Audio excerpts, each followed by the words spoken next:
Hi friends, welcome to my class doctor English literature.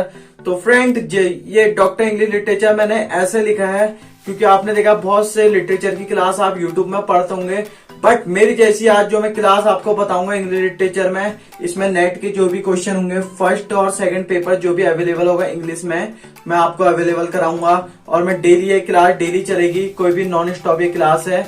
तो आज मैं आपको बताने वाला हूँ फर्स्ट इसमें a brief history of English literature.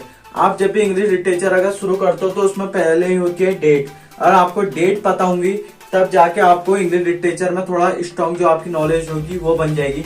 तो मैंने ऐसा करा, पहले लिख दिया है और मैं आपको लिख लिख के बताता, तो इसमें वेस्ट ऑफ टाइम ज्यादा होता और बहुत से स्टूडेंट होते हैं जो वीडियो ज्यादा घंटे की पसंद नहीं करते हैं। तो मैं चाहता हूँ 15-20 मिनट की बहुत है, इतनी क्लास भी होनी चाहिए। तो आइए मैं आपको ले चलता हूँ सीधे पीरियड और name of the major event क्या क्या हुए थे। तो अब यह देख लीजिए 1200 BC से 455 सेंचुरी, यानी BC का मतलब होता है बिफोर कॉमन एरा, यानी जो पीछे चलता है, और सेंचुरी एरा जो करंट में है भी इस समय जो था, इसको कहते हैं, देखो उस समय था द क्लासिकल पीरियड के नाम से थी। अब है 1200 से 800 बिफोर सेंचुरी एरा, जिसको कहते हैं होमरिक और ह्यूरिक पीरियड के नाम से जानी जाती है। अब यह है 800 से 200 BC, यानी क्लासिकल ग्रीक पीरियड के नाम से ये भी जानी जाती है। 200 से लेके 455 सेंचुरी यानी पैट्रिस्टिक पीरियड के नाम से जानी जाती है। 450 यानी 450 को कहेंगे coming of the section two England, यानी उस समय जितने भी सेक्शन थे वो इंग्लैंड को आ रहे थे। अब देखो 450 से 1066 को कहते हैं ओल्ड इंग्लिश लिटरेचर के नाम से जानी जाती है। अब यह है 455 से 799, जिसको हम कहते हैं डार्क एज। उस समय सोचो अंधकार वाली एज जो होगी, कुछ हुआ ही नहीं होगा, तो तब इसका नाम डार्क एज लिख दिया गया होगा।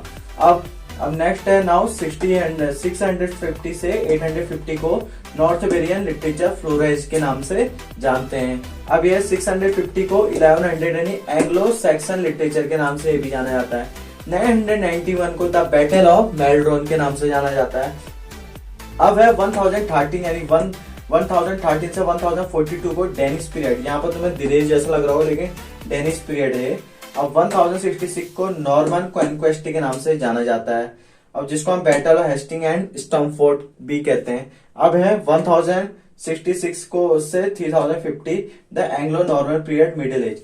तो हम यानी धीरे धीरे चौसर एरिया की ओर को पढ़ रहे हैं, जो चौसर एज थी। सो फ्रेंड, अगर आप इंग्लिश लिटरेचर पढ़ते हो तो आप देखते हो उसमें डेट ज्यादा कॉमन जो डेट है, मेन इंपोर्टेंट डेट ही मैं आपको बता रहा हूँ यहाँ पर।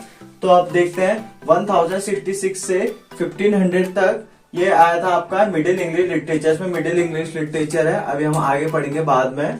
अब यहाँ से आप देख लीजिए 1100 से 1200 तक की हम बात करते हैं। इसमें एंग्लो नॉर्मन पीरियड जो हमने बीच में इससे पहले पढ़ा था, एंग्लो सैक्सन पीरियड पढ़ा था, अब उसी तरह है एंग्लो नॉर्मन पीरियड।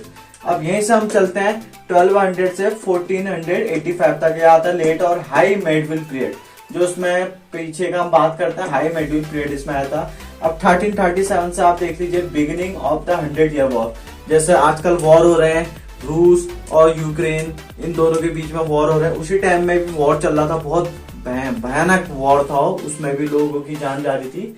अब आप देख लीजिए 1348 से हम बात करते हैं first occurrence of the black death. उस समय जो ब्लैक डेथ आई थी, जैसे बीच में आप देख रहे थे कोरोना टाइप की बीमारी फैली थी, तो उस समय भी ब्लैक डेथ आई थी, जो कि आई थी आपके कितने में थी, 1348 में आई थी। अब यहाँ पर देखो 1380 से वाइक्लिफ ने एक बाइबल लिखी थी, ठीक है, वाइक्लिफ बाइबल आई थी। अभी हम आगे पढ़ेंगे वन बाय वन करके। अब 1388 में पीजेंट रिवॉल्ट हुआ था, जो पीजेंट, क्योंकि जितने भी किसान लोग थे सब इकट्ठा हो गए तो उन्होंने वॉर छेड़ दिया, उन्होंने कहा विद्रोह होगा। अब यहाँ पर देख लिया 1387 में आया था चौसर बिगेन द एम्बिशियस 100। तो चौसर का जन्म हो गया था 1340 में ही हो गया था, लेकिन अभी हम डेट बता रहे हैं आपको, फिर बाकी हम आगे को बताएंगे आपको। 1387 में देख लीजिए Chaucer begin his ambitious 100 Canterbury Tales of which is complete only.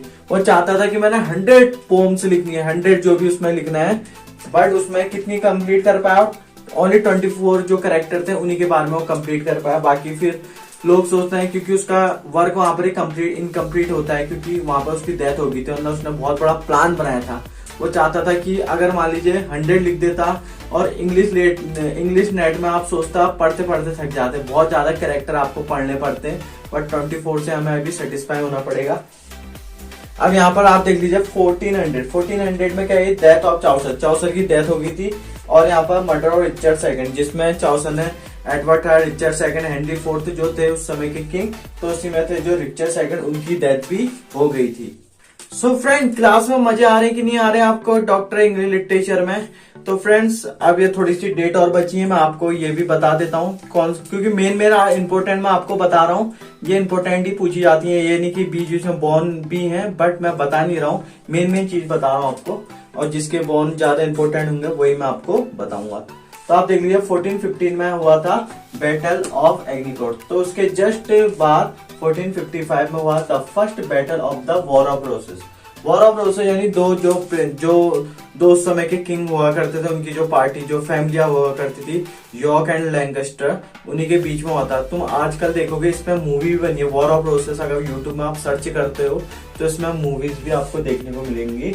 और उसके बाद तुरंत बाद देख लीजिए 1456 में द गुटेनबर्ग बाइबल, जैसे कि अभी हम वाइक्लिफ की बाइबल के बारे में पढ़ लेते, उसी टाइम में भी बहुत से स्कॉलर ऐसे हुए जिन्होंने बाइबल लिखना शुरू करी वहां। तो 1469 में आप देख लीजिए Thomas Malory compiled Morte d'Arthur and English account of the French tales of the king Arthur. जो ये थॉमस मेलोरी की कंप्लाइड मोर्टे दी ऑथर थी, उस समय की जो इंग्लिश अकाउंट में आई थी फर्स्ट बुक वो मानी जाती है। अब नेक्स्ट देख लीजिए 1476 में आप ये देखेंगे printing was brought in England Caxton, यानी प्रिंटिंग जो मशीन थी, ठीक है, प्रिंटिंग मशीन जो है आजकल आप देखते हो, आजकल हर जगहों में मशीनें हैं, जैसे कि आप जाते हो फोटोस्टेट कराने, लेकिन उस समय ये बहुत बड़ी वो उनकी उपलब्धि थी, एक सक्सेस थी, जो कि प्रिंटिंग आ चुकी थी इंग्लैंड में कैस्टन के द्वारा। अब देख लीजिए 1485 से 1558 में हुआ था अर्ली ट्यूडर पीरियड आया था, ओके। 1492 1544 में आया, 1504 यानी इसमें आया वॉयज ऑफ कोलंबस, ठीक है, कोलंबस ने उस समय जो अमेरिका था वो डिस्कवर कर लिया था। तो आप देख लीजिए आजकल कोलंबस के शूज भी आ रहे हैं, तो यानी बहुत बड़ा नाम था। 1525 में टिंडेल न्यू टेस्टामेंट, यानी टिंडल जो न्यू टेस्टामेंट चले थे वो आगे थे। एंड 1535 में कवर्डेल की बाइबल भी आ गई थी, जैसे अभी यहाँ पर बाइबल आई थी, गुटेनबर्ग की बाइबल, सभी लिखना चाह रहे थे, कुछ अलग करना चाह रहे थे उस समय। अब 1514 में इंस्टीट्यूट ऑफ द जीसस जो बना था, क्रोमवेल को एक्सिक्यूटेड, क्रोमवेल को कानूनी तौर पर उसको एक सजा सुना दी गई थी। तो स्टूडेंट, कैसी लगी आपको मेरी क्लास डॉक्टर इंग्लिश लिटरेचर की?